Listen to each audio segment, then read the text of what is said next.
Bienvenidos amigos al podcast número 1. Aquí está la respuesta. Un podcast donde encuentras respuestas claras y contundentes a una variedad de temas bíblicos, sociales y más.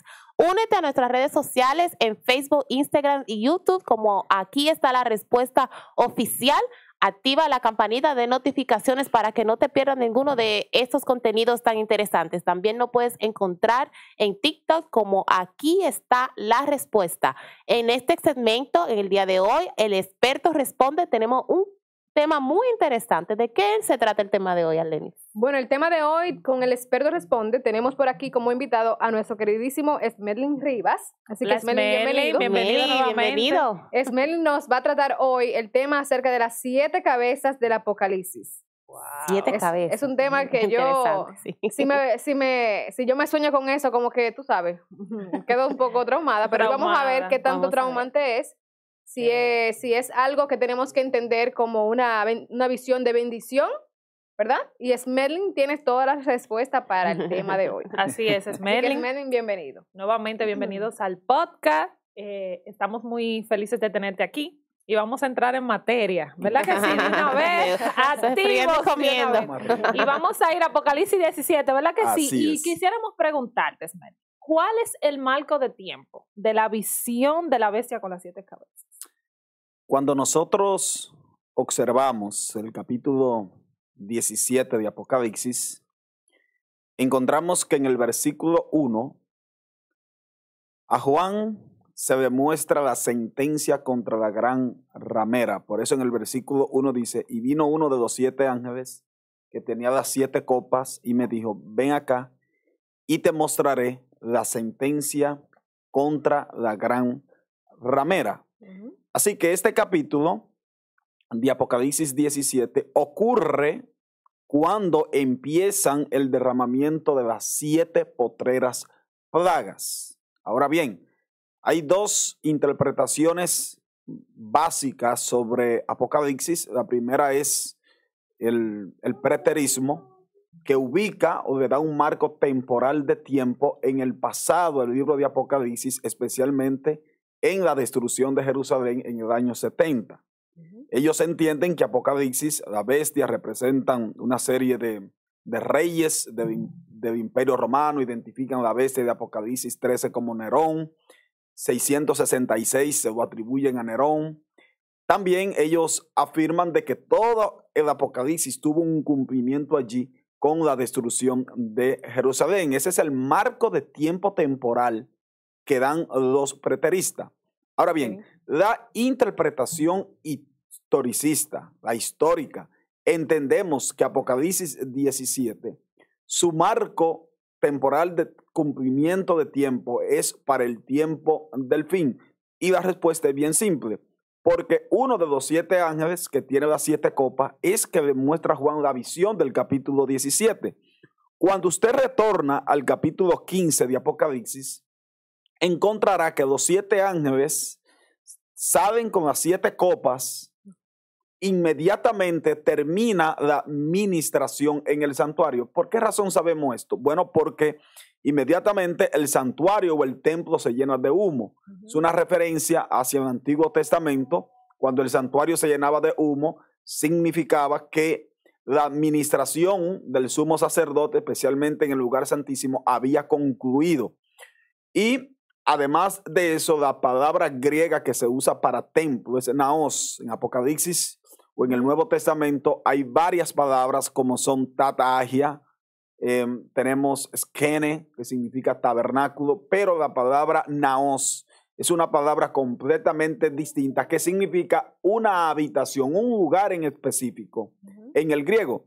En este sentido, la palabra naos en Apocalipsis capítulo 11, verso 19, se utiliza para referirse al lugar santísimo del santuario.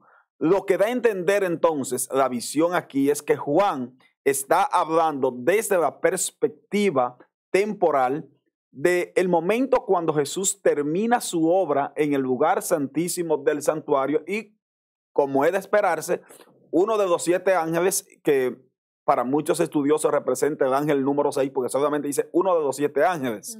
Pero ¿cuál de los 7? Bueno, tenemos que ver cuál de los 7 ángeles tiene un contacto con aguas y con Babilonia, lenguaje que proviene del libro de Jeremías. Efectivamente, en el capítulo 16 y el versículo 13 es el sexto ángel que trae dice que seca las aguas de Babilonia, y por lo tanto en el capítulo 17 Babilonia está sentada. Si en el capítulo 16 el sexto ángel seca las aguas y en el capítulo 17 la mujer está sentada, significa entonces que el ángel que demuestra Juan la visión aquí es el sexto ángel que viene con el propósito de derramar las copas sobre este sistema. Por lo tanto, todo apunta de que la visión de Apocalipsis capítulo 17, su marco de cumplimiento no es preterista en el año 70 con la destrucción de Jerusalén, ni nada que tenga que ver con un rapto, ninguna tribulación. No, es una visión historicista que se cumple específicamente en el tiempo del fin, cuando Dios decide ejecutar la sentencia contra la gran ramera, que es un símbolo de la falsa religión. Bueno, si seguimos leyendo Apocalipsis, ustedes encontrarán que esta mujer está sentada sobre las muchas aguas y además está sentada sobre la bestia. Las aguas, más adelante en Apocalipsis 14 y 15 representan naciones, muchedumbre, lenguas y pueblos. La bestia es un símbolo del poder político en la primera parte de Apocalipsis 17. Cuando esta mujer está sentada tanto sobre las aguas y sobre la bestia, lo que está dando a entender aquí el texto es que la Babilonia espiritual del tiempo del fin va a tener un dominio tan expandido que va a gobernar no solamente sobre los moradores de la tierra, sino que su poderío será tan grande que inclusive la administración política o los reyes de la tierra van a estar bajo su control. Todo apunta definitivamente de que el marco temporal de esta visión es para el tiempo del fin y no corresponde a la destrucción simplemente de Jerusalén en el año 70 de nuestra era. Oh, wow, interesante. Sí, muy importante esos detalles. Entonces, ya que mencionamos las 7 cabezas del Apocalipsis, de este capítulo, ¿quién es específicamente esta bestia? ¿A qué se refiere? ¿A quién se dirige? Bueno, mira, la bestia con 7 cabezas, o las 7 cabezas de Apocalipsis y los 10 cuernos, aparecen tanto en Apocalipsis 12 como un dragón que trata de matar al niño. En Apocalipsis 13, la bestia que sube del mar, también tiene 7 cabezas y 10 cuernos. Y en Apocalipsis 17, también esta bestia tiene 7 cabezas y 10 cuernos, en 3 lugares distintos. Ahora bien, en Apocalipsis 12, el dragón es un símbolo de Roma imperial, que recuerden que fue bajo el gobierno de Herodes cuando se promulgó el edicto para matar a los niños inocentes con el propósito de matar a Cristo. Apocalipsis 12 está de una forma simbólica hablando sobre ese evento cuando el dragón trató de matar a Jesús cuando él nació. Ahí estamos bajo el Imperio Romano.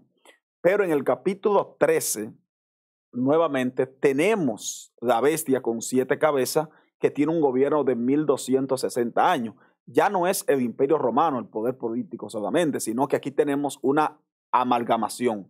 El Imperio Romano en su fase eclesiástica, en otras palabras, el sistema papal, que gobernó desde el año 538 hasta el año 1798, cuando el general Berthier, a cargo de Napoleón Bonaparte, entraron a Roma y tomaron cautivo al Papa que estaba en esa época, quien era el sumo pontífice oficial. Ahora bien, Apocalipsis 17, en la segunda parte, esta bestia representa a Roma en sus distintas etapas. Y eso lo vamos a ver porque luego esta bestia, ustedes notarán que las 7 cabezas que representan 7 reinos, y lo vamos a ver un poquito más adelante, comienzan entonces a ser interpretados por Juan como imperios que comienzan a gobernar. Pero Roma papal todavía sigue de pie, altamente involucrada en Apocalipsis capítulo 17, bajo el simbolismo de una mujer. Pero lo más sorprendente es que pareciera ser que en la explicación la mujer se vuelve ausente y ahora la bestia que tiene 7 cabezas y 10 cuernos comienza Juan a explicarla desde el punto de vista historicista para representar reinos que cayeron, que más adelante lo vamos a cubrir. Pero Roma papal debe ser identificada como la bestia, tanto de Apocalipsis 13 como de Apocalipsis el capítulo 17. Y en Apocalipsis 12, el dragón representa a Roma en su fase política. Wow. Entonces, Medlin, de las bestias esas que tú mencionas, con 7 cabezas, hay una parte que dice que se levantan del abismo. ¿Por qué es que se levantan del abismo? Bueno, para eso necesitaríamos leer el texto. Se encuentra en Apocalipsis 17, versículos 7 y 8. Apocalipsis 17 está dividido en 2 secciones importantes. En primer lugar, Juan tiene la visión en sí. Los primeros 5 versículos. La mujer está sentada sobre las muchas aguas. Los reyes están fornicando con ella. Juan es llevado en espíritu al desierto. La mujer está sentada sobre la bestia. Esta mujer es la madre de las rameras. Tiene un nombre en su frente, Babilonia la Grande. Y en el versículo 6, esta mujer está ebria porque ha matado a los mártires de Cristo, y Juan queda asombrado. Ahora en el versículo 7, el ángel procede a explicarle a Juan los primeros 6 versículos del por qué Juan queda completamente asombrado. Dice en el versículo 7, y el ángel me dijo, ¿por qué te asombras? Yo te diré el misterio de la mujer y de la bestia que la lleva, la cual tiene 7 cabezas y 10 cuernos. Así que fíjense, dice, ¿por qué te asombra? Yo te diré, una mejor traducción, yo te explicaré. Y ahora dice el versículo 8, la bestia que has visto era y no es, y está por subir del abismo e ir a perdición. Los habitantes de la tierra, aquellos cuyos nombres no están escritos en el libro de la vida desde la fundación del mundo, se asombrarán viendo a la bestia que era y no es y será. Ahora vamos a entender bien esto. Las 3 expresiones, era, no es y será, están en pasado, presente y futuro. El marco de tiempo de la visión indica claramente que es para el tiempo del fin, de modo que estas 3 etapas tenemos que ubicarla precisamente en el tiempo del fin. Cuando dice será, es lo mismo que la primera parte, que subir del abismo. Ahora vamos a explicar esto un poquito más detallado. El mismo libro de Apocalipsis explica que Roma papal tuvo 3 etapas consecutivas, o va a tener 3 etapas consecutivas.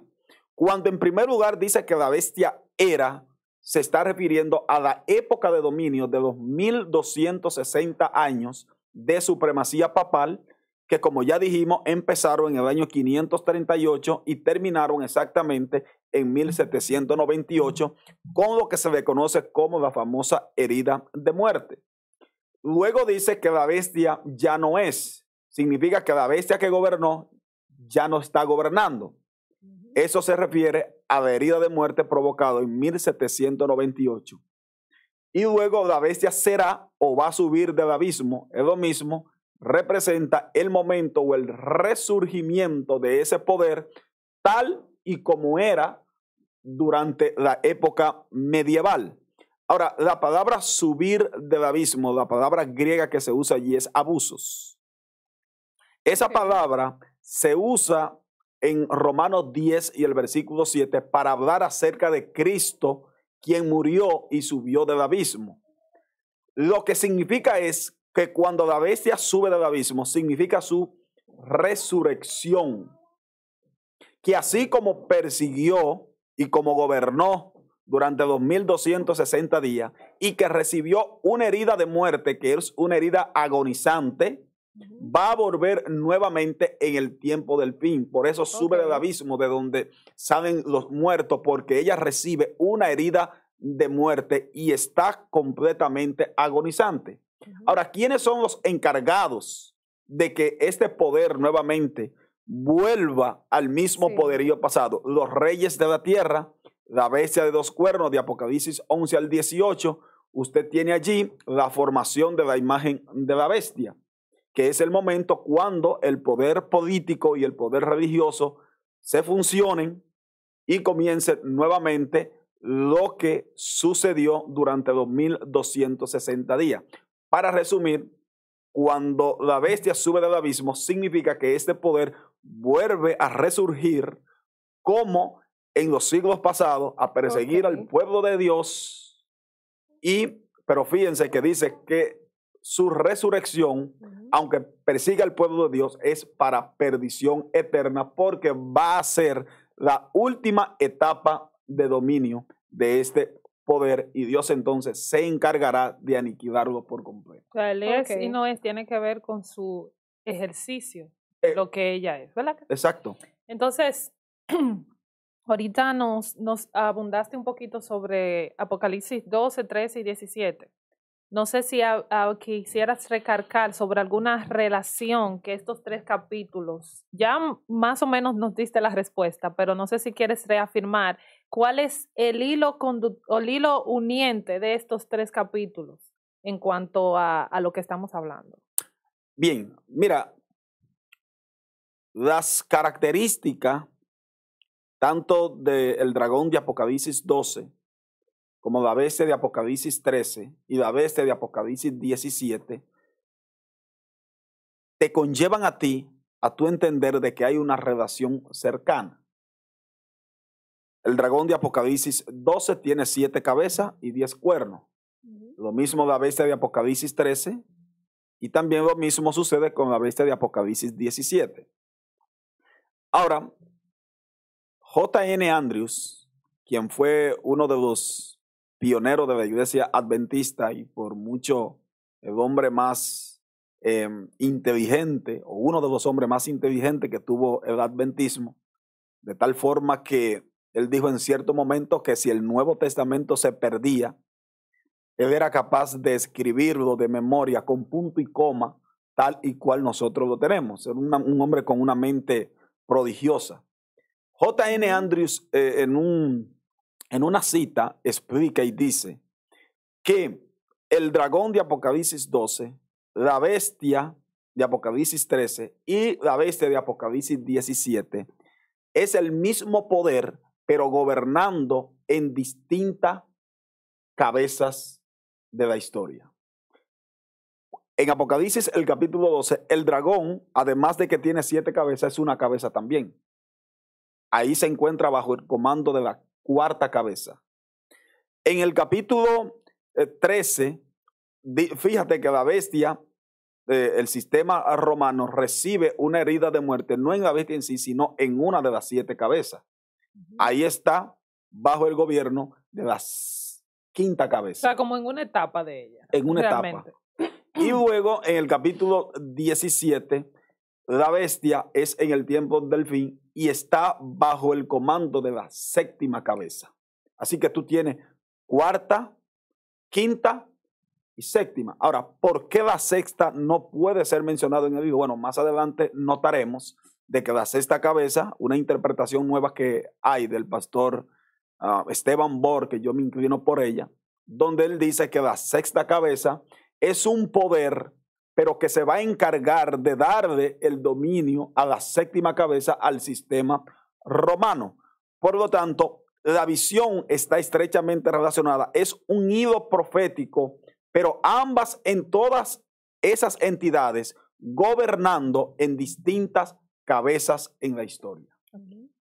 Ok, muy interesante. Tenemos una pregunta aquí que nos envían con relación a las 7 cabezas, que dice: ¿qué significa 7 han caído y uno es y otro aún no ha venido? Perfecto. ¿Qué significado tiene? Ese es el tema central y el más discutido. Y es el más, exacto. Ay, bueno, vamos a ver. Es el más discutido. Ahora, debo decirle tanto a los adventistas como a las otras denominaciones que la interpretación que se vaya a dar aquí no es dogmática. Exacto. Porque no vamos a venir nosotros a hacer lo que durante años no se ha podido. Mira, no es una interpretación que es así como se va a decir, sino que es una interpretación personal mía y de otros estudiosos más que han llegado a la conclusión que de forma rápida voy a compartir algunas interpretaciones tanto preterista como historicista fuera y dentro de la iglesia adventista. Y usted personalmente haga un estudio, haga una conclusión. Y usted personalmente llegue a su conclusión. Haga un estudio y llegue usted a su propia conclusión. Pero la que yo voy a decir es la que más me convence a mí actualmente.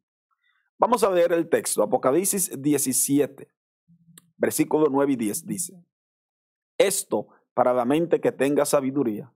Las 7 cabezas son 7 montes sobre los cuales se sienta la mujer. Y son 7 reyes, 5 han caído. Uno es y el otro aún no ha venido. Y cuando venga, debe durar breve tiempo. El octavo, vamos a decir al final, pero no vamos a entrar en un estudio detallado de él. Que mucha gente asume que son papas. Que son papas. Sí. Pero déjame hacer un énfasis. Ella dijo ahorita que porque 7 de ellos han caído. Un fallito. Son 5. Para que ahorita no digan que pusimos un versículo mal. Son 5 de ellos han caído. Exacto. Uno es y el otro aún no ha venido. Perfecto. Exacto. Que al final son 7, pero 5. 5 han caído.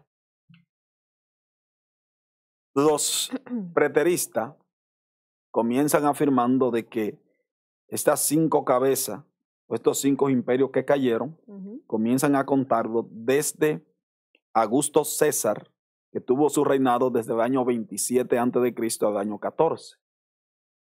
Luego, una segunda cabeza, Tiberio, desde el año 14 al 37 después de Cristo.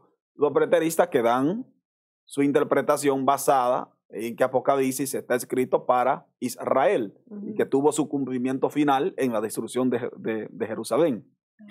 La cabeza número 3, Calígula, desde el año 37 al año 41 después de Cristo. Son los preteristas. Esa no es una interpretación adventista. Luego la cuarta cabeza, Claudio César, desde el año 41 al año 54. Luego Nerón, que es el más conocido, lo identifican como la quinta cabeza. Luego Vespasiano, desde el año 69 al año 79 después de Cristo. La séptima cabeza es identificada como Tito, desde el año 79 al año 91 después de Cristo. Para la destrucción del templo. Y el octavo, los preteristas lo identifican como Domiciano, que gobernó desde el año 81 hasta el año 96 después de Cristo. Pero, como la visión tiene que ver para el tiempo del fin, yo prefiero respetar esa posición, pero no compartirla. Porque para mí Apocalipsis no termina con la destrucción de Jerusalén, sino que tiene una aplicación hasta la venida de nuestro Señor Jesucristo. Sí. Ahora, dentro de la iglesia adventista hay varias posiciones sobre la interpretación. Cuando nosotros nos ubicamos en algunos movimientos disidentes, movimientos que estaban dentro de la iglesia pero que ya no están, hay interpretaciones afirmando de que las 7 cabezas representan 7 papas que comenzaron a gobernar contándolas desde el año 1929, cuando se firma el Tratado de Letrán por el Benito Mussolini, hasta el papa que tenemos actualmente, que para muchos representa el papa número 8. Ahora bien, hay problema con esa interpretación porque si Francisco renuncia mañana, ya la interpretación se cae. Inclusive yo tengo una lista donde yo nombro específicamente de que han existido más de 7 papas desde el año 1929 hasta Francisco actualmente. Pero no vamos a perder mucho tiempo allí. Ahora bien, la segunda interpretación es ya de la iglesia adventista en sí. los estudiosos del Apocalipsis, comienzan a contar las 7 cabezas desde Egipto. Que es a la que, confesar aquí, es a la que yo me inclino. No sé si a la que yo me... Pero estoy abierta a escuchar. Pero es a la que yo me inclino, a la que me hace más sentido. Perfecto. Egipto, cabeza número 1. Asiria, los asirios, cabeza número 2. 5 han caído. Babilonia, cabeza número 3. Medo-Persia, cabeza número 4. Y la cabeza número 5, bueno, también los griegos, que representan la cabeza número 5. Porque Juan dice, y una es. De modo que para muchos, el imperio que estaba reinando en ese tiempo era el imperio romano. Y por lo tanto, como Juan dice, una es, se le atribuye de que esa es la cabeza número 6. Y la cabeza número 7 ya es el papado restaurado. Ahora bien, esa es una de las interpretaciones. La que yo tengo, yo comienzo a contar las cabezas desde Babilonia, porque para mí es cabeza número 1, Babilonia. Segunda cabeza, Medo-Persia. Cabeza número 3, Grecia. Cabeza número 4, Roma imperial. Cabeza número 5, papado herido en 1798. Como la visión es para el tiempo del fin, yo comienzo a contar y digo, desde Egipto, desde Babilonia. Te está inclinando para donde a mí. Hasta 1798. Ahí tenemos las 5 cabezas que cayeron. Ahora, una es la más difícil de interpretar. Sí, porque... Sí. No, lo que yo me baso es viéndolo desde el primer imperio que subyugó al pueblo oficialmente de Dios. En ese sentido, de ahí realmente es que me da sentido Egipto como el primero que, ¿verdad? El primero que esclavizó al pueblo de Dios. Exacto, pero...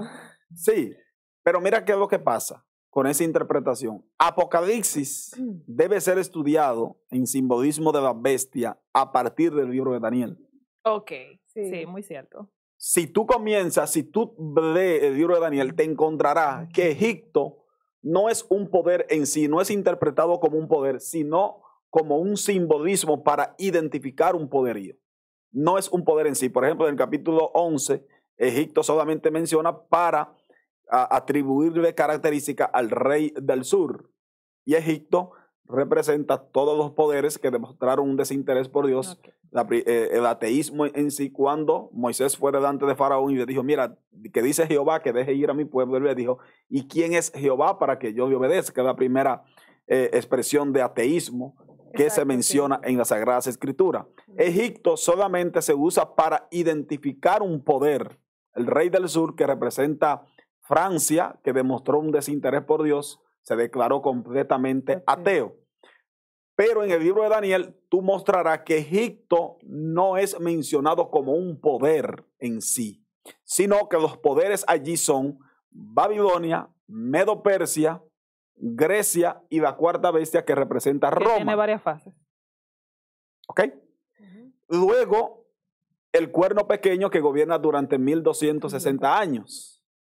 Y una extensión del cuerno pequeño hasta el tiempo del fin, porque se dice en Daniel 7:26 que el Dios se sentará en su trono, lo juzgará y le dará el poder a sus santos y sobre todo condenará al cuerno pequeño. Esa es la interpretación. Ahora bien, desde la perspectiva del Apocalipsis, nosotros debiéramos interpretar Apocalipsis 17 con Apocalipsis capítulo 13. Cuando tú vas, por ejemplo, a Apocalipsis 13, encontrarás de que la bestia que sube del mar, dice, me paré sobre la arena del mar y vi subir del mar una bestia que tenía 7 cabezas y 10 cuernos. La bestia que viera semejante a un leopardo, ahí están los griegos.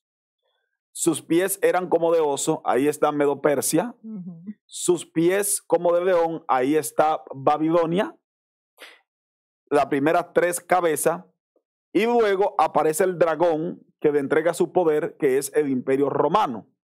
Porque en el versículo 3 dice, en el versículo 2 dice, y el dragón le da su poder y su gran autoridad. Recordemos que en 1798 el poder civil que le da el poder a Roma es de descendencia romana. Ahí tenemos las primeras 4 cabezas. Sí.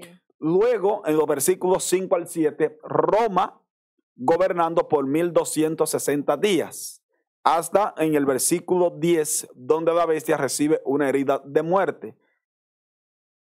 La 5ª cabeza, herida en 1798.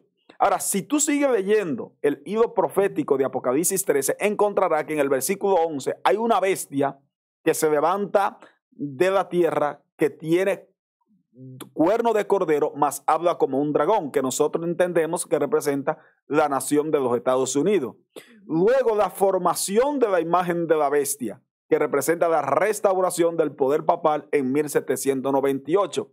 Por lo tanto, Apocalipsis 13 te está mostrando a ti una secuencia de poderes que comienza desde Babilonia, Medo-Persia, Grecia, Roma durante 2260 días. Ahí tenemos las primeras 5 cabezas. Luego se introduce la bestia de 2 cuernos, que Esteban Bord dice, una es los Estados Unidos de Norteamérica. También otro escritor llamado Loro Weather también comparte la misma interpretación. Para ello, esa es la cabeza número 6. Sí. Y la cabeza número 7 es la formación de la imagen de la bestia presentada en Apocalipsis capítulo 13. Ahora, la interpretación no es descabellada. Es una interpretación que tú, reuniendo estos 2 capítulos en paralelo, puedes conseguir esa interpretación. La identificación del octavo por muchos años permaneció muy encerrado, oscuro dentro del adventismo, hasta que un intérprete llamado Louis Wire, no sé si ustedes lo han escuchado, a mediados del año 1940, que hizo aportes significativos tanto para la interpretación del Rey del Norte y Apocalipsis capítulo 17. Él dice que el número 8 debe ser interpretado como una acción de la 7ª cabeza y no una cabeza independiente. Y él dice que el número 8 está relacionado a una resurrección. Ahora, ¿por qué yo creo esto? Muchos entonces afirman que la cabeza número 8 es el nuevo orden mundial, que es de los 7 gobernando el poder romano del papado. Ahora, ¿por qué yo creo que la 8ª cabeza es una acción y no es una cabeza independiente? Porque recordemos que Apocalipsis 17 es una explicación de los primeros 6 versículos. En los primeros 6 versículos, la bestia tiene 7 cabezas y no tiene 8. No le va a agregar una después de la interpretación. ¿Por qué entonces en la interpretación aparece una 8ª cabeza? Es una de las mismas 7 que vuelve. Exacto, tiene mucho sentido. Porque es que Apocalipsis 17, a partir de los versículos 7 en adelante, tenemos la explicación de los primeros 6 versículos. Es como si yo te dijera a ti, 2 más 2 son 4. Y yo te lo explique así, o te lo diga que son 4, y cuando vaya a la pizarra a explicártelo, diga que son 5.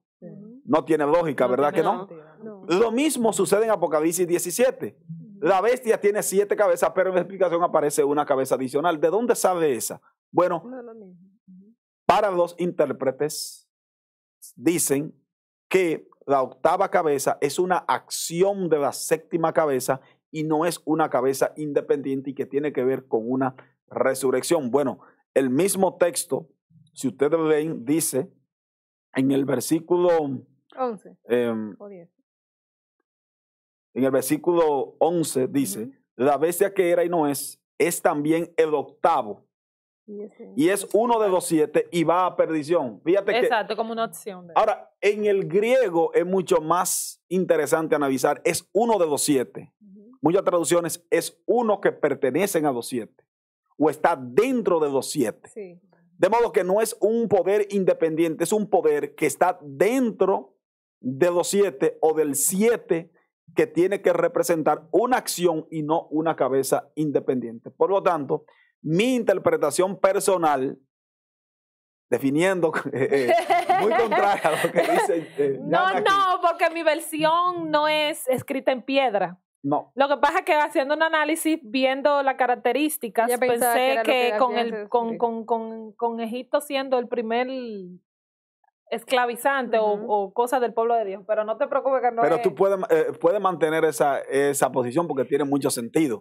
En una versión que yo tengo aquí de la nueva traducción viviente, dice en Apocalipsis 17:11, la bestia escarlata que existía, pero que ya no existe, es el 8º rey. O sea, hace como hincapié en lo que tú dices, es el mismo. Es el mismo. Exacto. Es Roma. Exacto, dice, este rey es como los otros 7 y él también va rumbo a la destrucción. Bueno, es una traducción. O sea que... Perfecto. Entonces, vamos a resumir mi interpretación. Mi interpretación. 5 han caído. Babilonia, Medo-Persia, Grecia, Roma imperial, papado herido en 1798. Esas son las 5 que cayeron. Una es Estados Unidos de Norteamérica. Será, o la 7ª cabeza, papado restaurado en el tiempo del fin. Octava, una acción de la 7ª cabeza que tiene que ver con una resurrección. Anótelo ahí, dele para atrás el video, anote ese listado y estúdielo. Wow. Entonces, Medlin, wow, eso está increíble. ¿Cuáles de estos números de esa visión son simbólicos o son literales? ¿Cuál es? Bueno, mira, Apocalipsis 17 contiene muy poco lenguaje literal. Todo el capítulo es simbólico. Podríamos hacer un resumen práctico. Por ejemplo, la mujer es simbólica. Las aguas es simbólica. La bestia es simbólica. Los montes, bueno, que no mencionamos, porque los 7 reyes son 7 montes. Sí, son 7 montes. Exacto, pero tenemos más interrogantes que yo creo que van a responder esa más adelante. Son 7 montes. Sí. Seguimos. Las aguas simbólicas. Todo el simbolismo de Apocalipsis 17, en su gran mayoría, es de origen simbólico. Ahora, el 1% que para mí personalmente es literal ese ángel que tiene las 7 que trae la copa. Y los reyes de la tierra que están fornicando con ella. Los reyes representan a los magnates. Eso no se discute de que los reyes representan a los gobernantes del tiempo del fin. Y el conteo de 7. Y el conteo de 7, que el número 7 representa plenitud, pero que es un número literal y no es un número simbólico. Por lo tanto, podríamos decir que el 98% de la visión es simbólica y ese 2% podríamos tomarla como literal. Ok. Exacto. Entonces, ¿qué representan estas 7 cabezas? Y ahí yo pienso que tú también puedes abundar un poquito de lo que representa las cabezas en sí. La cabeza. Bueno, Apocalipsis 17 dice, esto es para mente que tenga sabiduría. Cuente, porque las 7 cabezas son 7 montes.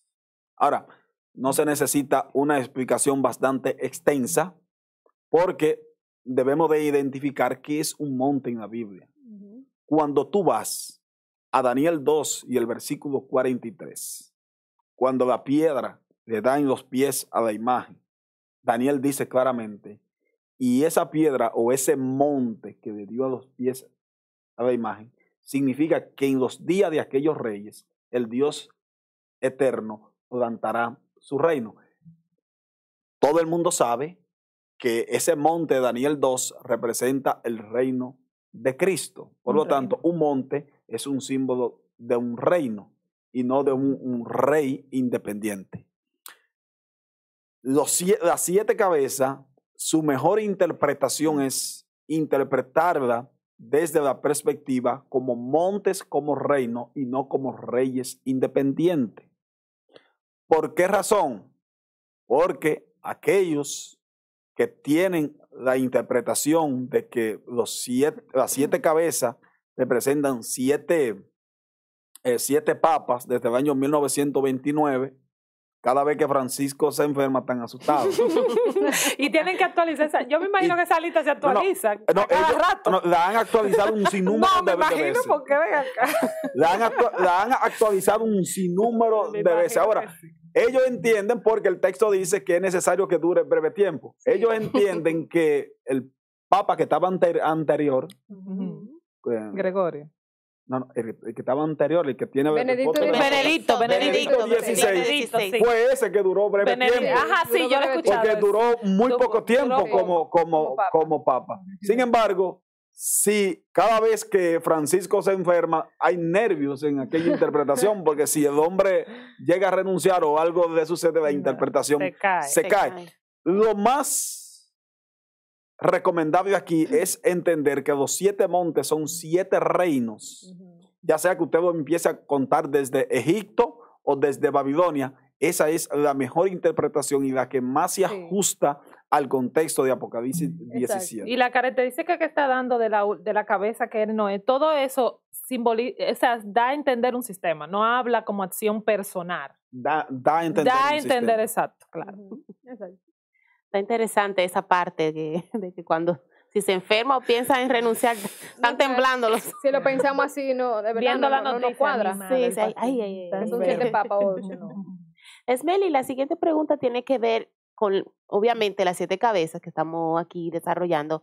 ¿En cuántos lugares se mencionan estas 7 cabezas y qué relación tienen entre sí? Bueno, ya hemos mencionado prácticamente de que las 7 cabezas se mencionan en Apocalipsis 12, con el dragón que tiene 7 cabezas y 10 cuernos, ¿verdad? Se menciona en Apocalipsis 13, la bestia que sube del mar tiene 7 cabezas y 10 cuernos. Y en Apocalipsis 17, la bestia donde está sentada la mujer, que tiene 7 cabezas y 10 cuernos. Se relacionan en el sentido de que ambos poderes vienen gobernando a través de la historia y que permanece en el tiempo del fin, precisamente antes de que Cristo venga en poder y gloria. Apocalipsis y Daniel tiene que ser estudiado con paralelamente, capítulo por capítulo, porque los capítulos tienden a relacionarse y a dar informaciones extra del capítulo anterior. Por ejemplo, hay 3 capítulos en el libro de Daniel que deben ser estudiados paralelamente, pero que uno le arroja información a otro. Por ejemplo, la estatua de Daniel 2. Oro, Babilonia, pechos de plata, Medo-Persia, vientre de bronce, Grecia, piernas de hierro, Roma, mezcla de hierro y barro, iglesia y estado. Daniel 7 tú tienes la misma secuencia, león Babilonia, oso Medo-Persia, leopardo Grecia, cuarta bestia Roma, el cuerno pequeño sale de la cuarta bestia del imperio Roma papal. Ahora, Daniel 7 agrega un detalle más y es la escena del juicio, cuando el anciano se sienta en su trono, millares asisten y el Hijo del Hombre viene hasta el anciano de día. Daniel 2 muestra el juicio, pero no tan explicado como lo presenta Daniel el capítulo 7. Daniel 8 tiene el mismo recorrido, pero agrega un detalle más. Y no inicia por Babilonia. Y no inicia con Babilonia porque ya en Daniel capítulo 8, Babilonia era un reino del pasado. Daniel está escribiendo a mediados desde el año 548, la visión del capítulo 8, y ya los babilonios no eran parte, ya habían desaparecido y habían sido gobernados por los medo-persas. Por eso comienza Daniel enumerando desde un carnero, luego que representa los medos y los persas, un macho cabrío representa Grecia. El macho cabrío tiene un cuerno notable, representa a su primer rey, Alejandro Magno, un cuerno pequeño en 2 etapas, Roma papal y Roma imperial. Pero Daniel 8 agrega otro detalle más. Daniel 8, la función de Daniel 8 es prácticamente su simbología es tomada del santuario, porque el eje central de Daniel 8 es presentar que al final de las 2300 tardes y mañana, al final de este periodo, de este sistema, Dios iba a purificar el santuario y que el juicio de Daniel 7, donde el anciano se sienta en su trono, iba a empezar al final de la profecía de los 2300 días y que antes de que venga el reino eterno mostrado en Daniel 2, Dios iba a realizar una obra investigativa para mostrar quiénes son dignos de pertenecer a su reino y quiénes no son dignos de pertenecer a su reino. Apocalipsis tiene lo mismo. Apocalipsis 12 tiene información que se relacionan con Apocalipsis 13, pero Apocalipsis 13 agrega un poquito más de información y Apocalipsis 17 entonces agrega otro poco más de información, pero recorriendo prácticamente el mismo hilo histórico. Ok. Bueno, yo creo que la última pregunta ya se respondió, pero para aquellos que alguna duda tengan, la última pregunta dice, ¿esa visión de Apocalipsis sobre las 7 cabezas se cumplió, se está cumpliendo o se va a cumplir? Como si fuera una profecía. Por donde iniciamos más o menos. Las 3 cosas. A, B y C. Vamos a empezar, vamos a terminar con donde iniciamos. Las 3 cosas. Se cumplió porque la bestia ya no es. Exacto. La bestia que era, tuvo una herida de muerte en 1798, ya hace muchos años que eso sucedió. Ya no es, estamos ahí. Roma actualmente tiene herida de muerte, pero será para el tiempo del fin, que explica lo que nosotros llamamos el método historicista, que entendemos que el método historicista dice que la profecía se cumplieron, se están cumpliendo y se van a cumplir. Apocalipsis 17 tiene los 3 elementos. Entonces, ¿se cumplió Apocalipsis 17? ¿Se está cumpliendo o se va a cumplir? Las 3 cosas.